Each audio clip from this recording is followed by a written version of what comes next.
our logo up on the walls because we're delighted this year to be sponsoring the UK Pavilion. We believe it's really important, even as a UK group, to actually turn up and support and enable and build leadership and ambition globally. In terms of the UK Corporate Leaders Group, we are based out of the University of Cambridge Institute for Sustainability Leadership.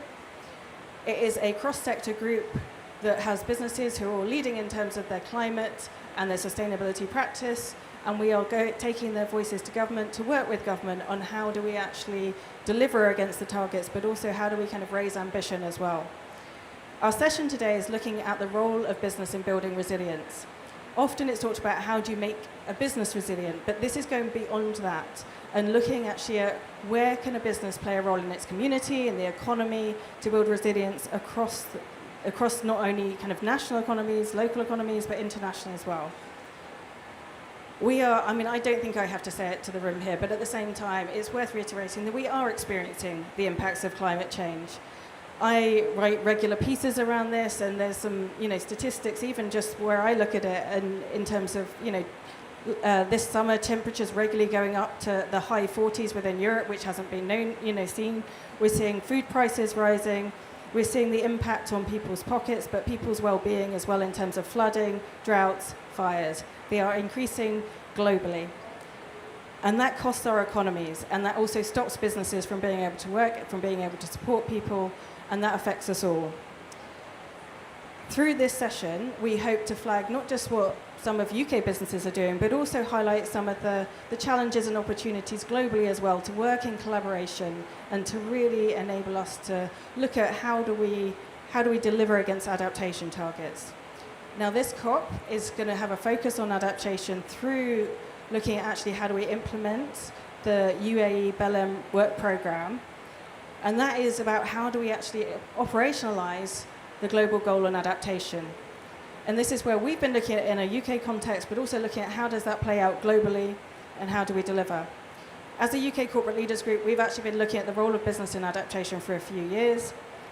4 years ago, I've realised we actually brought out a report called Preparing for the Storm. It drew on information from the Climate Change Committee, who we'll hear from, but also drew on our businesses who are working on this already and looking at what their role is in building resilience. Following that, we've also brought out an adaptation toolkit a couple of years ago for our businesses, and that was really about helping some of them who are kind of coming to this and thinking about what is their role to actually build that leadership.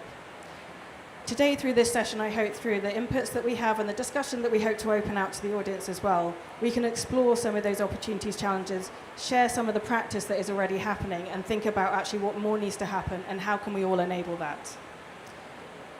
So I am going to move through now and introduce our first speaker, who is from the UK government. So we're delighted that we're being joined by Gerard Howe, who's Deputy Director for Climate Resilience in the FCDO. So, Gerard, if I can hand over to you just to talk about a bit about what the UK is doing, but also about how that plays out globally.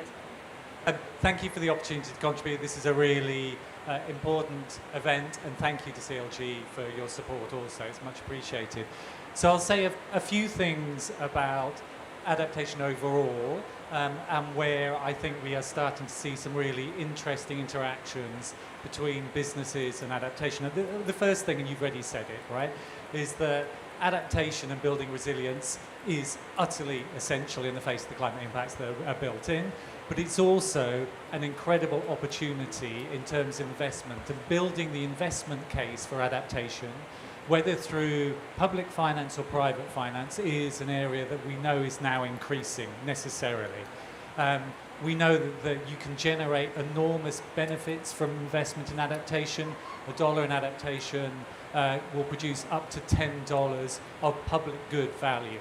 But I do note that is public good value, and I think the debate now is where does the private sector come into that? We also know, you may have seen the systemic report recently that said the global adaptation resilience market could be up to $500 billion by 2030. And I know there are people around this table, by the way, who will take up some of those figures, Debbie, no doubt included. But what we are trying to do across adaptation and resilience is move from something that was, dare I say it, almost residual over the last few years, right? It was, we must only focus on getting to speed and innovation and investment in mitigation and that's still incredibly important. But now we're starting to see the need to bring that innovation and that drive and that entrepreneurship to adaptation and resilience, because it's necessary, and that is the only way that we're going to respond to the needs that people in the UK and internationally are facing. So it's moving to a whole of economy approach with finance and innovation flowing from all sources, not just public goods. All countries, forgive me, you may know this, all countries have to produce national adaptation plans. They should be high quality, costed, prioritised. There is variability, I think it is fair to say, across the world on that. I think we can say, and Sophie will say no doubt more about this, the UK National Adaptation Plan, currently in its third incarnation and moving to its fourth, is a pretty good national adaptation plan, relatively speaking. But I think that tells you more about the state of the discipline of adaptation, of planning adaptation and financing adaptation, than it does about the UK's National Adaptation Plan. But I do not wish to malign my DEFRA colleagues in this in any way, shape or form. But the interesting thing about the UK's 2008 Climate Change Act is that it was both about net zero and about resilience. And in mandating the UK Climate Change Committee to bring forward climate change risk assessments on resilience, we have hardwired in thinking about risk in the UK national context. And that's going to be really, really important. So this is a growing and increasingly important agenda. It needs the innovation and the entrepreneurship of the private sector. There are limits to that. Again, Debbie's here. Currently, that's 3% of finance. We think of private sector finance is going into adaptation. That could get to 15% to 20%, right? So that's a huge difference. And every percentage mark makes a huge difference to people's experience, to an economy's ability to survive, and to thinking about this systematically. And then lastly, I'll say, internationally, the UK is doing some really interesting work. For example, funding alongside the Philippines, something called the Philippines Adaptation Investment Platform, that is mobilizing private capital for investment in resilience and mitigation in the Philippines, finding incentives to enable our private sector colleagues in the Philippines to think about what is investable, how do we manage risks, where do we want private finance innovation to flow. And I'm sure within the UK we're taking that same approach. So thank you. I hope that sets the context a little. But we need the innovation, we need the resilience, we need the persistence and the creativity of the private sector if we're going to rise to this challenge. Thank you. Thank you, Gerald. Seems we're a bit technically challenged again today. So we will just have the one microphone going around, so just please bear with us in the audience and online if you're listening, just as we have to pass it between speakers. So thank you, Gerard, for setting that up and setting out what the UK is doing. Now I am going to hand over to Sophie, who is from the Climate Change Committee. For those that don't know, that is a legal entity that actually tracks in terms of providing advice to government, but also in terms of the progress that government is making on climate change. Thanks, Bev. Lovely to see you all here today. I will refrain from commenting too much about our country's NAP, National Adaptation Plan, which the CCC has unfortunately not been able to give top marks. But I think what really is important is that it is very clear in the UK that the government is taking adaptation seriously. And it's really good to see that. It's really good to see it getting the time and attention that it needs. Sadly, I think a lot of that is because we are starting to experience climate in the UK in a way that we have been very lucky not to do in the past. We've had a very hot summer, as Bev mentioned. We're seeing more flooding. We're seeing extreme heat, flooding and drought. And the flooding and drought kind of often hitting the same communities. So it's been a sobering time. And we're very aware that compared to other countries, we're getting off very lightly at the moment. Just last month, the government asked the CCC to give advice on an adaptation objective. So to date, we haven't had an overarching kind of temperature target / preparedness for a temperature target. We were very keen to do that and very glad about the signal it sent about adaptation being a priority. The CCC has advised the UK to prepare for 2 by 2050, while still aiming for 1.5.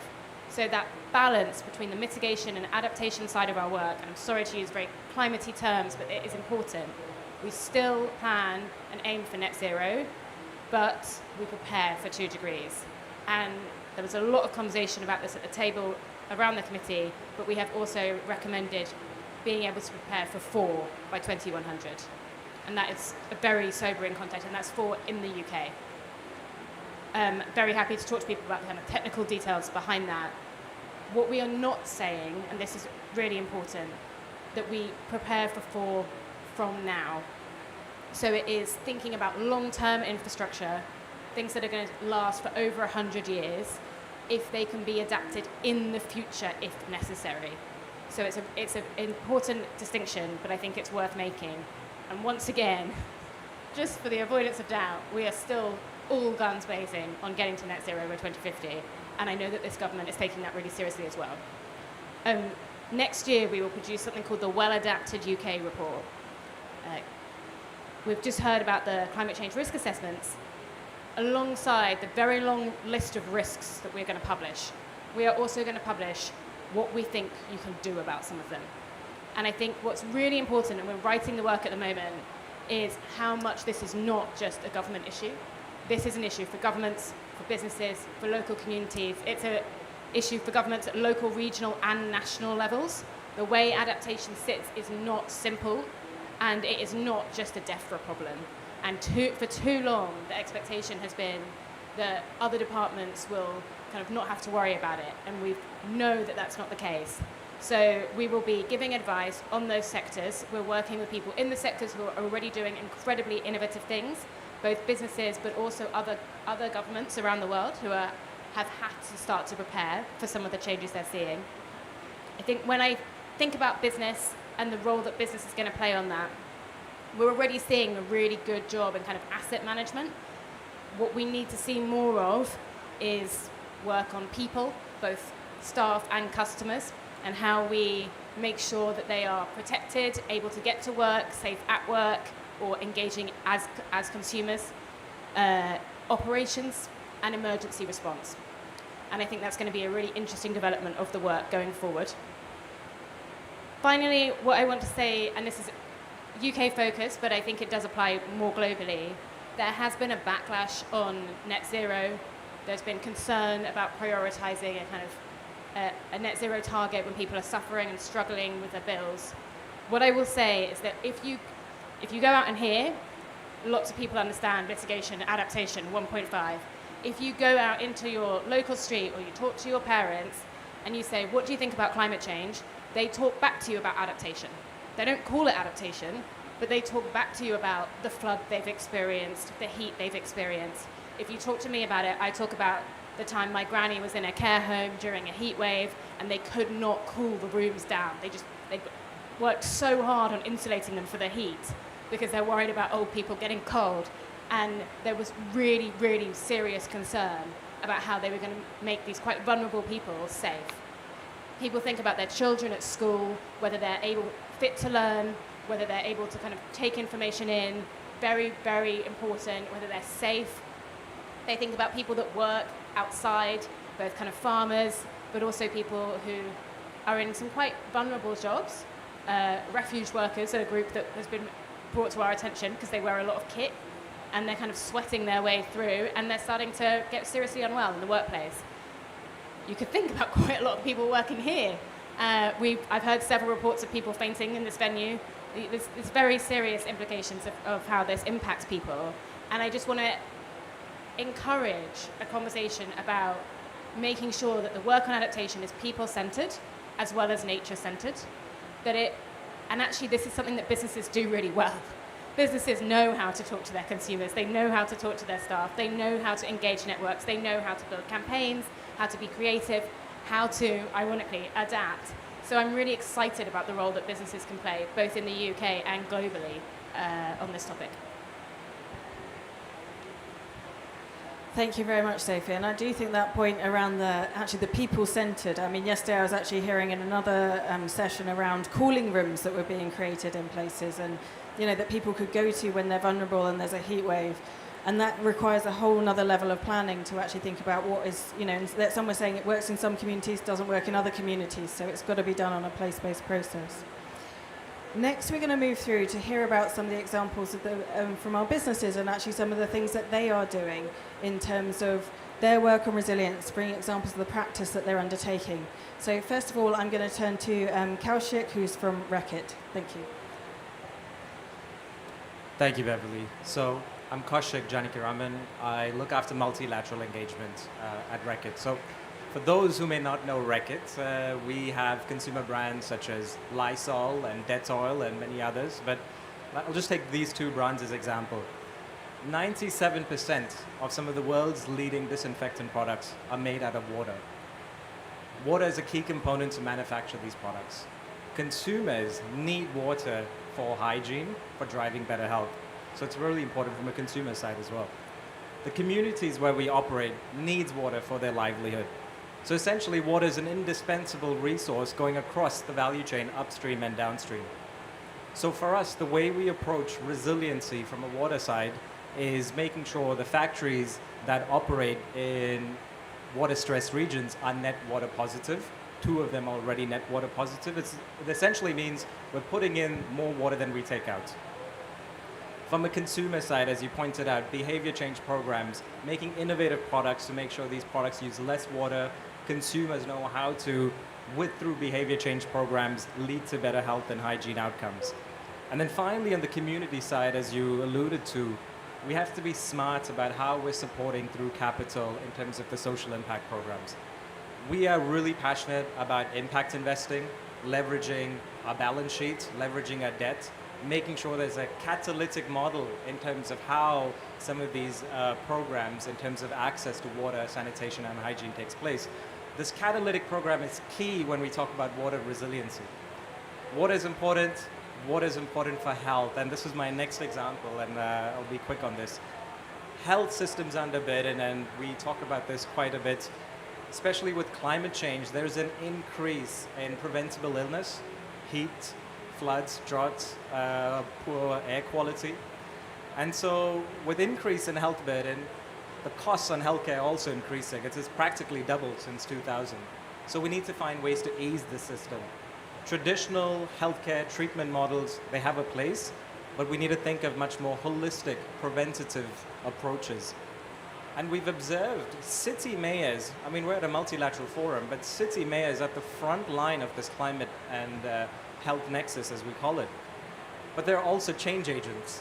They're really uniquely placed. They have mandates from health, security, infrastructure, investment, education. And so as part of an initiative through Sustainable Markets Initiative through King Charles, His Majesty King Charles, we're part of a health systems task force, and we, along with our partners Bupa, Sanofi, Mode Economics, and Yale School of Public Health, have built this community of practice with city leading voices across 29 different cities, 19 different countries, to come up with really practical interventions that not only reduces and eases the burden on healthcare, but also shows how you can save costs on healthcare systems. So all in all, I think resiliency, when we talk about climate resiliency, for us, it's working through these adaptation plans. It's working through key resources on water, on health, and grassroots level innovation. I won't go into that too much detail for now, but that's some of the examples I can share. Thank you, Kaushik. And now I'm going to move straight through to Fiona from Unilever. Thank you. I have the added honour of having 2 mics from my very enthusiastic colleagues in the corner, so thank you very much.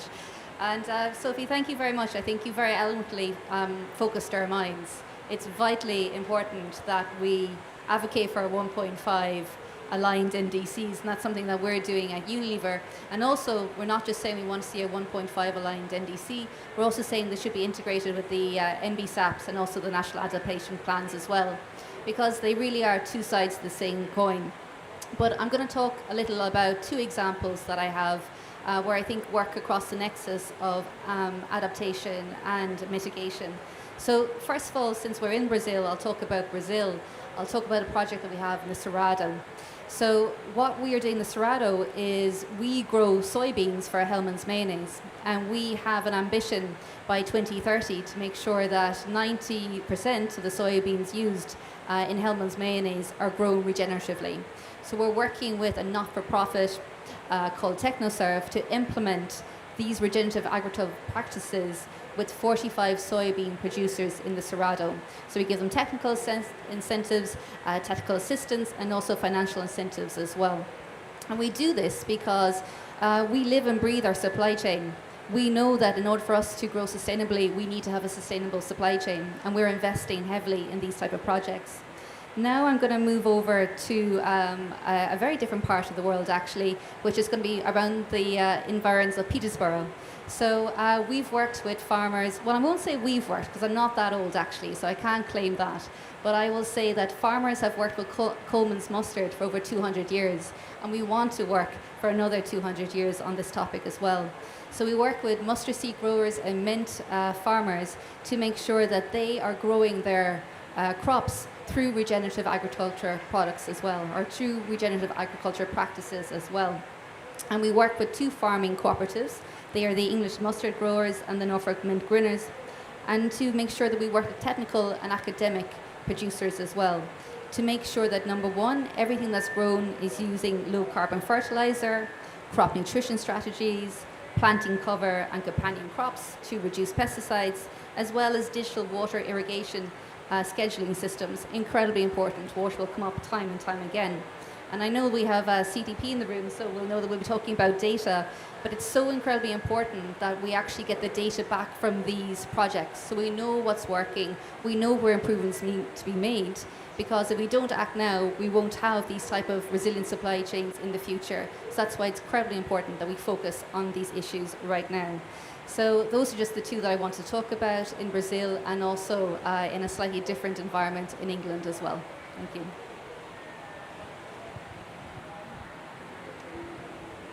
Thank you, Fiona. We're going to move straight through to our next business, which is Will from Federated Hermes. Thank you. And to quickly introduce who we are as Federated Hermes, we're a global asset manager with close to $900 billion in assets under management, but we also advise on the stewardship of assets. So we also advise on the stewardship of assets of over $2 trillion. And that means that a lot of my role is speaking to our portfolio companies about their adaptation plans and ensuring that they are fully integrated into their wider climate strategies. And it was good to hear from the CCC that the asset management perspective is good, and I think you mean more the organizational boundary of companies rather than the asset management industry as a whole. And that's certainly been our experience, is that companies are investing in hardening their assets. Where it's more challenging is often to adapt to the more systemic impacts, especially in supply chains. So again, helpful to hear from Unilever the efforts there, but they are certainly leading efforts, and not those that many companies find commercial today to be able to invest in adaptation in their supply chain. And that's where really we see innovation in the finance sector playing a role, both through supply chain financing, but also in the design and innovation of transactions that allow corporate off-takers of agricultural commodities to invest in their supply chains and also get the benefit of that through certainty and shoring up of their own supply chain. Whereas many today have very diversified suppliers, and they may be intermediated by commodity traders.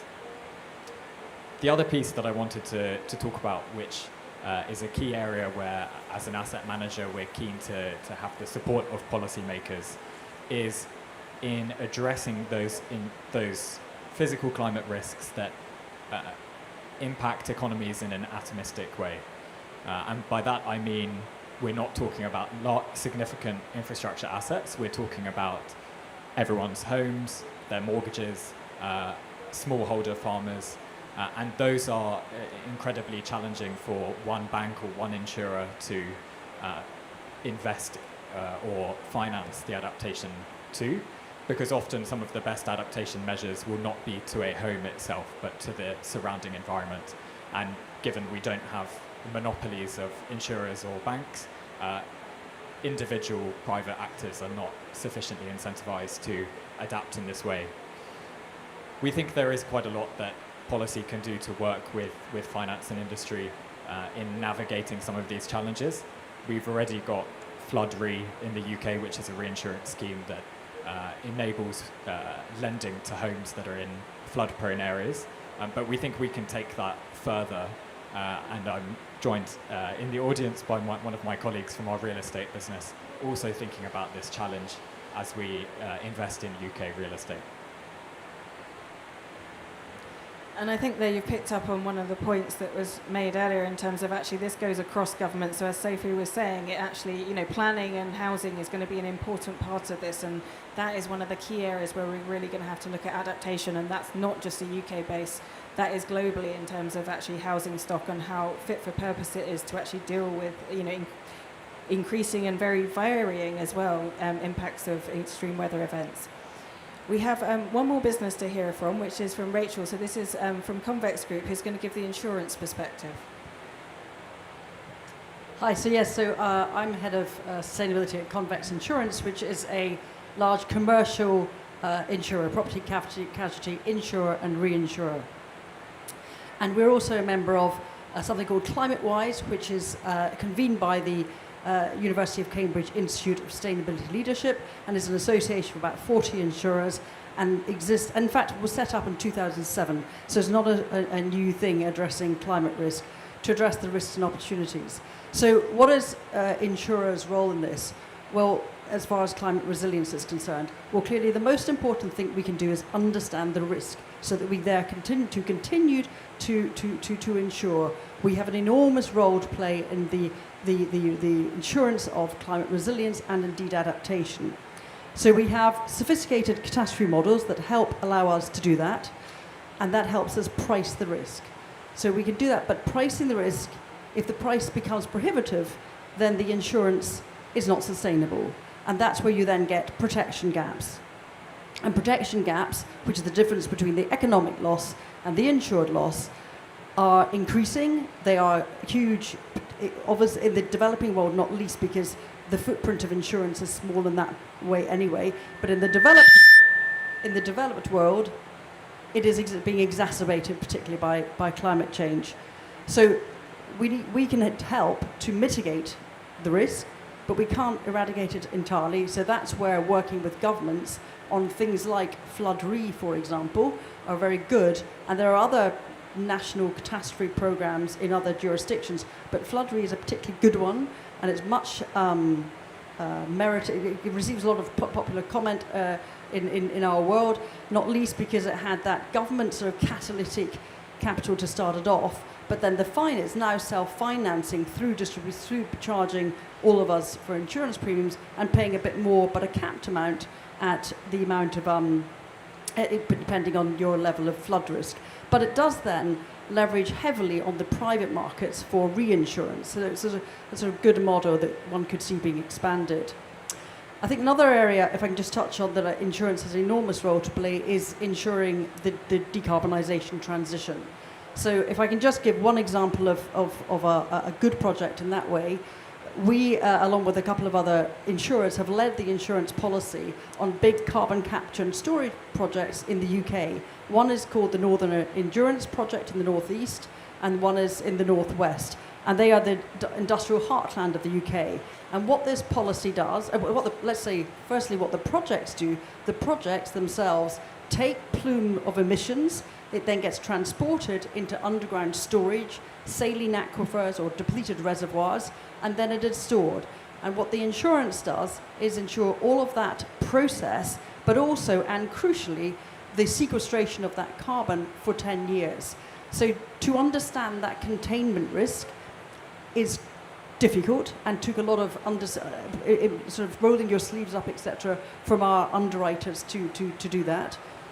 And it was, without the insurance, the projects would not have got their storage permits or indeed their final investment decision. So getting insurers to lean in, understand these decarbonisation techniques and tools and projects that are going to be required is super important. And just lastly, We are enormous asset holders. Insurers have a lot can do more probably in terms of how they direct their assets. So we, for example, have an impact investment allocation that can be used and is being used in different ways. But I think we should make more of how we can leverage and manage the risk appetite of insurers to use their asset allocation further. Thank you very much. And I think actually reducing that risk is a key thing, because that's really where the finance comes into it, and actually how much it's going to cost, both at a kind of national level, but going to a much more local level. And this is where I wanted to start a bit of the discussion and actually think about, obviously we're hearing examples from much larger businesses, but actually the majority of businesses in the UK and globally are actually small and medium enterprises. They are the ones that probably have less capacity and less bandwidth in which to actually kind of shift, but at the same time we need to also think about how do we make them resilient. So I'm going to turn to Miranda, who's from the British Chambers of Commerce, and really kind of ask you the question in terms of how do we support SMEs to be resilient, but also how do we engage them in terms of actually their role in actually building resilience? Thank you.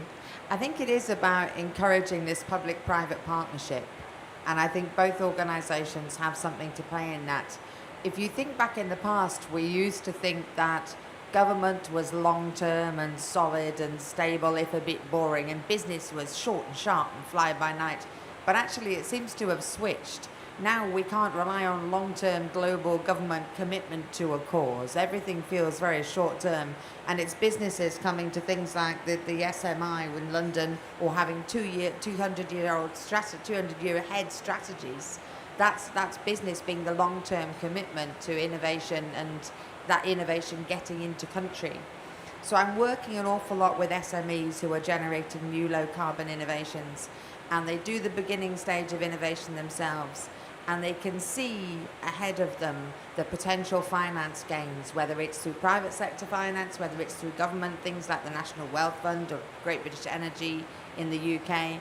But there is a chasm that they cannot cross, because the join-up doesn't happen between the private finance that's waiting to support their venture capital and the public sector finance that helps them generate their innovation. It doesn't join up. The last little bit of finance is missing. So we need to understand and fix that gap. We need to work with the public finance and the private finance to knit this pathway together. And the same is true when we then look at global rollouts of technology. The businesses might be developing the new innovations, but if you need to take the leap to get that technology into a developing nation where it needs to be, there needs to be some tie-up between public finance and private finance to alleviate the problem of the fact that as a business you developed the IP, and if you're going to see that technology launched free of charge into a developing nation, you're going to need support to be able to keep developing those things. And that's where it would be great to see the COP strands start to join up, so that we don't have finance isolated in one box and technology deployment and just transition in other boxes. If we can actually get the public sector finance to be used to grease those wheels on individual generation of innovations, and also on the launching of innovations into global locations where they need to be, then we know that private finance is ready to pick up the big strain as soon as it becomes viable for them.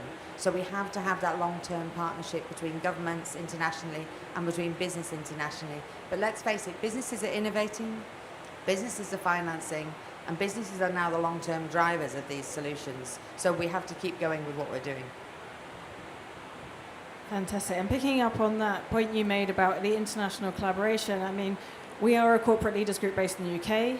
Through CISL, we also have one based in Europe and one in South Africa, but also we connect through to others globally. And I'm delighted to be joined by Terry, who's Executive Director of CLG Chile. And we may talk about drought in the UK, but that is nothing when it compares to what is happening in Chile, and actually the real challenges and in adaptation challenges you're facing, and actually the kind of the even greater than what we do in terms of actually how do you resolve that. So I'd be grateful for your perspectives in terms of actually what are your businesses doing and how is policy supporting them in that. Thank you, Bev. Is it okay? Can you listen well? Yes, thank you. Well, Chile, it's an example of all the vulnerabilities altogether. I mean, we start by earthquakes. I'm sure we've been on the news several times. But if we talk about climate change, we are super vulnerable as well. I mean, we have landslides, melting of glacier, rise on the high sea level, wildfires, water security problem, droughts, etc. So examples of everything. But I want to give you hope. We are super resilient, okay? I mean, we have a history and nature tell us about earthquakes, and we have good regulation, good infrastructure, and we people are very resilient. We know about that. We don't move if there is an earthquake. We know that we are going to resist in Chile. Having said that, there is a lot to learn in terms of climate vulnerability. But we can do it. We need regulation. We need to see the problem, and the regulator in Chile is helping, for instance, in building a register in terms of the different climate risks across the country, and that's very helpful not only for big businesses but also for medium and small businesses. But I want to talk about one particular case, which is wildfires. Wildfires in Chile is super bad, not only because of adaptation, but also obviously for mitigation. In Chile, for us, carbon neutrality relies on the forest. So if we have wildfires, we not only lose the forest, but we don't commit, with our goals, climate goals. So in adaptation, we have realized that we need to work the way, with the local communities. We need to involve them. In fact, most of the fires are man-made created, okay? So we need to involve them. And as people start understanding that they are involved in the ecosystem, in the nature, they will start protecting it. The impact of a wildfire is not only for the forest company, neither for the country with the global commitment. We are talking about lives being lost, thousands of lives, houses, property, air pollution problem, so co-damages, co-externalities of this, impacts in tourism, in agriculture. So the level of the impact is tremendous. We need to adapt, and the collaboration is essential. We have two big forest companies that belong to CLG Chile, which are Arauco and CMPC. Both of them are present in Brazil as well. Obviously, the type of problems that they face in different territories are different. But the situation in Chile, very well said by the businesses, is like they need collaboration to face these problems. I mean, the cost of inaction are huge. We need collaboration, international collaboration. For instance, from California, they have been several times just a couple of weeks ago, sharing their knowledge, their experience to face that, because we can prevent the fires. We can prevent the expansion of the fires. And the impact goes so, broadly spread that it is terrible. So it's something that not only affects us, as I said, in terms of the carbon emission, the capture that is not happening, in terms of adaptation, vulnerability, local communities, business opportunity, it affects our productivity, our competitivity, and therefore the development of our nation. So it's very important collaboration. Thank you. Thank you, Terry. So before I open it up and ask if anyone in the audience has any questions, we've got two more inputs which are really moving towards actually how do we actually implement this, and how do we know that we're implementing it well? So first of all, I'm going to go to Amir at CDP to talk about actually the need, how we use data, how we use evidence-based adaptation and resilience plans, and actually how do we therefore kind of use that in terms of delivering against solutions. And then I'm going to go to Debbie Hillier, who's from Mercy Corps. And if you're very observant, you'll notice we have had a change in our lineup, as happens many times at COP when people try and try and be everywhere at once, and then we realise that we can't be.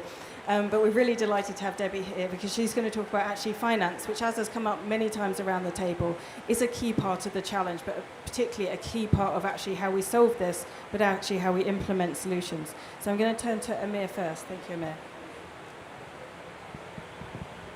Thank you. Does this work? Excellent. Thank you very much for having us. Also, not only for the lineup, but you've lined it up exactly in the order that presents a problem and a solution to CDP. So that's appreciated in the sense that you start with government, you go to the private sector that takes the action, you go to finance, you go to insurance, and then you go back to what the local context means. And the reason that I say that is when I was asked to speak and asked, how does adaptation resilience, if we're asked, how does something happen, an evidence-based plan, then you have to say, what is the problem? And it sounds weird. We're all here cognizant of the problem. I don't know if you all heard yourself the way I do, but yeah. I know we're all cognizant of the problem in the systemic way of what's happening in the world. But there's a different problem that happens which in a round table tends to be subsumed. And I say that as an indication of the advancement of the way I say the private sector is, because 2 years ago, we would be sitting at a table, not necessarily these companies, and you'd have companies telling financial institutions they can't ask them for the things that they need, and now they're saying something different. But there's still a gap, and it's a gap that we tend to ignore. So in the 1920s, there was a terrible philosopher whose name we shall never repeat, but he used to say that it's not a democracy if two members of parliament can look at each other and say, after an argument, you know what I mean, and the other one knew what they meant. Sorry. Because it meant that there was no real understanding of other issues. For us, what we see as the problem is the fact that adaptation plans, resilience plans, are local context. Financial institutions, insurers, they require certainty.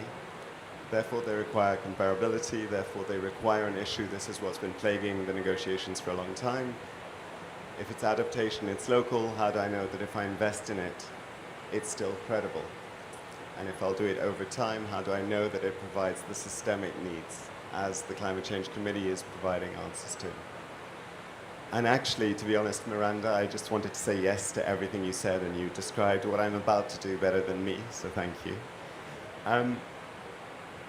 So if there is a need for that certainty, how does data help? Because that's my remit. Data, unlike me, is very laconic. One data point says one thing, and can be or should be read in one way. So how do you get the local context into the global certainty or comparability, and therefore the financial stream? You said a little bit of finance is missing, arguably quite a lot of finance is missing. So at CDP we have to deal with which data points to take off, which to keep. And how do you assess if a business is taking action in a local context and the business itself is resilient and the plan is credible? I'm going to assume that most people in the room know what the Task Force for Climate-Related Financial, TCFD, and TNFD associated are, but just very quickly, you need to assess your risk, you need to have a governance of your risk, you need to have a plan to resolve the risk, there needs to be a target and metrics. Those are fine. But what they don't include and what the TNFD does is engagement. So for locality to be included, you have to have engagement and governance of that engagement. Why do I say that? And just before I end, and I'll be very, very quick. If you have alignment and engagement in local context, not with NDCs, not with NAPs, not with NBSAPs, but with all of them, with the Rio goals, then you let go assessing a particular company's action, and the company has access to profit through the creation of certainty of that alignment. I am not revealing anything that people don't know, and I'm sure that that's going to be discussed in a second. But in terms of data, that is what we consider to be already existing, and 87% of companies report this already.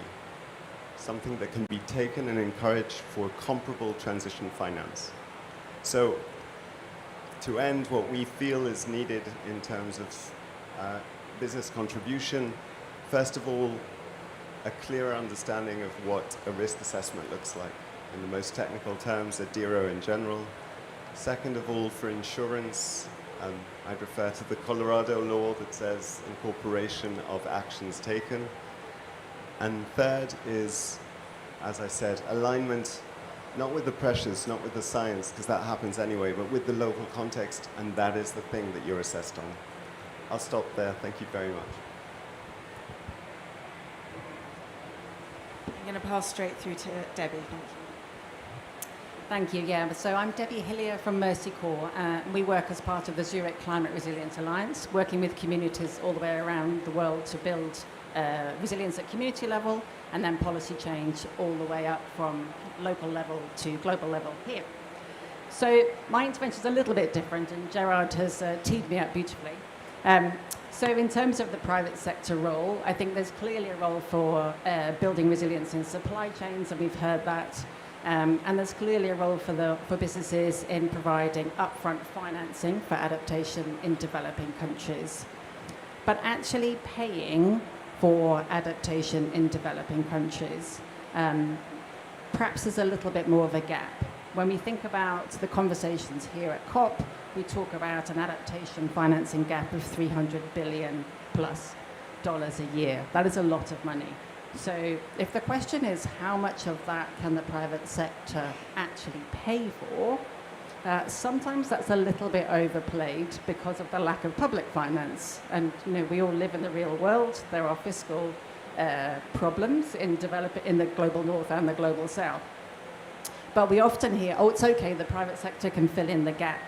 And this came up a lot during the NCQG last year. And so we were thinking, well, what is the role of the private sector in filling that adaptation finance gap? Where is the evidence? And we genuinely couldn't find it. It seems a bit like an article of faith that the private sector could fill that gap.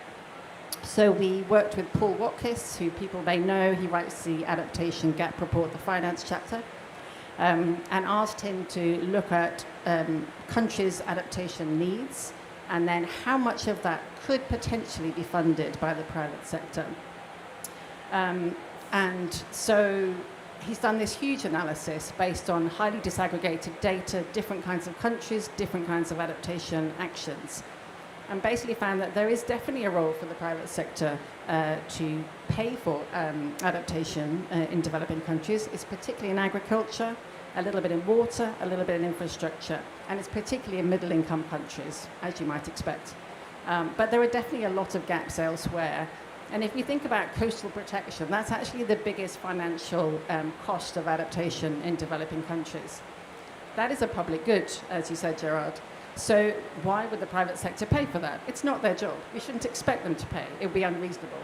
And in the UK, the coastal defences here are 95% paid for by the public purse. And you can bet if the UK could get the private sector to pay for it, they would. So if we can't do it in the UK, it's unrealistic to expect it to happen in developing countries. So in essence, then, the private sector is currently contributing 3% of adaptation funding needs in developing countries. They could do 15 to 20%. That's what our analysis found. Actually, I've just seen the report of the International High-Level Expert Group. They say a quarter, so 25%. Avinash Prasad from the Inter-American Development Bank would say 10%. Either way, we can argue about the precise number, but that's the kind of order of magnitude that we're looking at. So let's call it 25%. That's good, right? That's not nothing. That's a sensible amount of money. We're still a long way, though, to get from the 3 that we're currently at to the 25, but it's something to aim for. But of course, what it means is 75% is not going to be funded by the private sector because the vast majority of this stuff is public goods. So civil society is calling for a scale-up of public finance, again, recognising fiscal pressure, so looking for fair polluter pays taxes, getting the wealthiest and polluters to pay for climate action around the world.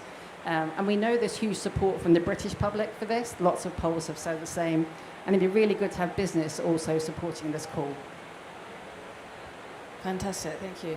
Now, what I'm going to do, because we have 10 minutes of the session remaining, is I can continue to ask the questions myself, but also I wanted to check whether anyone around the wider room would also like to ask a question. I don't know if we've got another microphone that works. If not, if you want to just step forward a minute and introduce yourself as you ask it. Thank you. Hello, Stuart Brocklehurst from the University of Exeter. I'm struck amongst the businesses we work with on climate change that it's often the privately held companies who are the most ambitious. Is that okay? Great. Privately held companies are often the most ambitious. I think the extreme is Clinton Devon Estates, who are investing a huge amount both in mitigation and adaptation. I asked them why, and they say, we've been around for 726 years, we want to be around for another 726. So I'd really be interested in some of the public companies, whether the sort of tyranny of the market to a degree can make it harder because I think Miranda's points about we really need businesses now to provide that long-term perspective that governments can't always provide is one very well made. Brilliant, thank you. Is there anyone that wants to come in on that? Thank you. I think at some stage I'm going to have 3 microphones, which might be a little bit excessive, actually, even for me. I'm glad you asked the question, Stuart. We have a climate transition action plan that's been signed off by our shareholders. So it's a very strong mandate for us to go hard and fast on climate action. And in it, we have things like raising national climate ambition, which is why we work so hard on the NDC conversation. We have things like phase out fossil fuels and fossil fuel subsidies and increasing renewable energy and scaling up renewable energy efficiency, which is why we work on that as well. And then we have 10 levers in it that covers all parts of our business, which is why I come and I talk about regen ag, why I come and I talk about fossil-free chemicals in our detergents. So we're very clear that actually climate action is an incredibly important part of our business. And it's not just us that think that. There's lots of other people, such as PRI. I think I read a stat last week. PRI surveyed 400 of their members, and sustainability was seen as a clear value driver because it drove customer trust, it drove risk mitigation, and it drove innovation. And we are certainly seeing that carry through in our business as well. Thank you. Thank you, Zach. And just very quickly to add to that, I mentioned our stewardship business. We do see ourselves as the stewards of public companies, as long-term investors in them. We recognize that not all investors in public market companies take that long-term view, but where we represent institutional investors, our clients, and where we are taking those long-term positions, we do take that responsibility seriously and encourage others in the industry to do so as well. Thank you. Is there anyone else that wants to come in? Maybe just very quickly from our side, as part of our 2030 sustainability roadmap, it's about more sustainable products, a healthier planet, and fairer society. And we're actually making progress across all of these 3 pillars. We're ahead of the curve in terms of our 65% reduction in greenhouse gas emission. We are almost 100% renewable electricity. And our ambition for net zero by 2040 is also something we're looking into. So I would just like to share that. Brilliant. Is there any further questions at all? If not, I think there's one that I'm going to ask, which is obviously where we've talked about some of the challenges and really how this impacts people and actually how we need to make it people-centred. And obviously there's a large scale in terms of the amount of finance that you're talking about that's needed. But I suppose how do we kind of marry that up and actually kind of prioritise, but also make sure it's people-centred and it delivers as well in that way and actually gets down to where it's needed? I don't know, Debbie, if there's anything more, anyone wants to kind of come in on that? Have I put it? I think one of the relevant things about adaptation or building resilience is that, unlike mitigation perhaps, it really does need to be kind of built from the bottom up. So building in community perspectives, there are some hard measures, coastal protection, for example, which are big chunky infrastructure projects, but a lot of adaptation measures need context specific. They need to be very much speaking to the needs of the vulnerable. And that's hard, right? That is hard. Participation, consultation takes time, it takes money. And again, that's a little bit why the private sector isn't always the best place, because they don't have the time or the bandwidth to do that. But there are obviously lots of organisations that can work with communities at a local level, like mine, like many other NGOs and local governments. So the kind of locally led approach to adaptation, I think, is important. And it can be done, but it does take a bit more time. Thank you. I'm going to say something which feels to me like it's really obvious, and it's probably really obvious to all of us around the table, but not totally elsewhere, and maybe not in governmental circles all the time. And that is, I think, whenever we're initiating the project and putting the money in at the beginning, everybody should be focused the whole time about taking it all the way through to the end point. And the end point isn't the product sitting nicely on a shelf. The end product is actually getting it into the country, in the place, financially viable, preferably being produced locally, so there's some economic skin in the game. So it's actually going to stick and not just be something which is discarded when it breaks. And I think too often we all work in our own little stages and we just pass it on to the next stage, and nobody says, hang on, we're part of a chain here and we're all going to make sure this goes all the way to the long-term solution. So if we just have our eyes on that long-term goal all the time, then maybe we'll be more successful. Fantastic, thank you. Is there... Yep. Thank you. Can you hear me okay? This way? Okay, thank you. This is a very interesting conversation, and I was here for the earlier one on the healthy debt, and I feel like there's a lot of overlap on the importance of private capital financing, and I feel like from what we're hearing around here, a lot of most private investments driven by the cost of capital, the potential for returns, and that's where we often get the gap between public investment in adaptation and then private sector investment. And wondering if people could just drill down more into the specifics of how you make it more attractive, whether for asset managers, for impact investors. Is it making private sector not see it as like a concessionary capital or giving up profit, seeing it in the long term, maybe that way because in the short term there may not be as much profit, but in the long term you're also reducing the risks and costs of potential climate harms? Or is there another way you have to bring up public sector investment and then that is what will get private sector interested in the latter end? So just curious what like tactically can be done to do that. Any thoughts on that?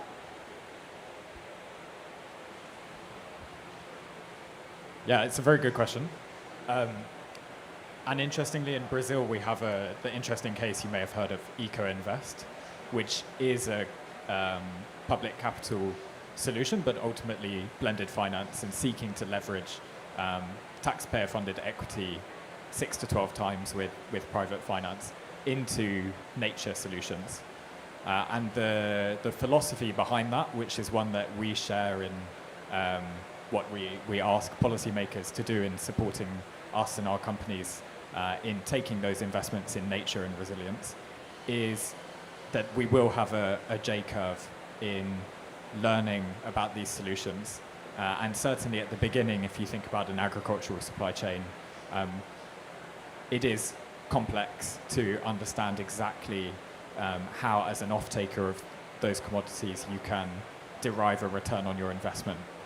Firstly, you need to understand your vulnerability today to supply chain disruption, but then you also need to understand exactly how the measures you put in place and the investments you make will return in terms of closing that resilience gap.